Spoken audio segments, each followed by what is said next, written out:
Tasal konferma oħra li l-Gvern mhux jirnexxielu jindirizza l-isfida enormi tal-għoli tal-ħajja u żieda kontinwa fil-prezzijiet. Konferma li waslet mill-Eurostat illi ta' stampa ta' sitwazzjoni marbuta mal-inflazzjoni madwar l-Ewropa kollha.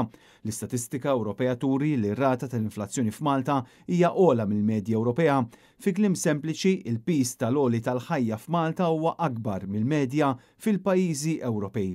Fil-fatt ir-rata tal-għoli tal-ħajja f'pajjiżna baqgħet fil-livell ta' 3.7%, l-aktar minħabba il-prezzijiet tal-ikel.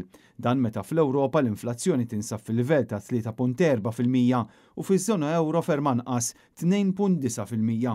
L-inqas rati tal-għoli tal-ħajja ġew reġistrati fl-Italja, d-Danimarka u l-Belġju, dan fil-waqt li pajjiżi bħal Litwanja, Ċipru, il-Portugal u anke Spanja għandhom inflazzjoni ferm inqas minn Malta. Intant skont id-dejta maħruġa din id-darba mill-NSO, ir-rata medja annwali tal-għoli tal-ħajja f'pajjiżna fuq 12 xahar kienet ta' 5.6%. F'Diċembru l-akbar impatt li kontribwixxa l-inflazzjoni annwali ġie mill-indiċi tal-ikel u x-xorb mhux alkoħoliku, l-aktar minħabba prezzijiet ogħla tal-ħaxix. Skont l-NSO, żewġ fatturi oħra li waslu għal din ir-rata tal-għoli tal-ħajja kienu l-prezzijiet ogħla fis-servizzi tar-ristoranti u anke l-kirjiet.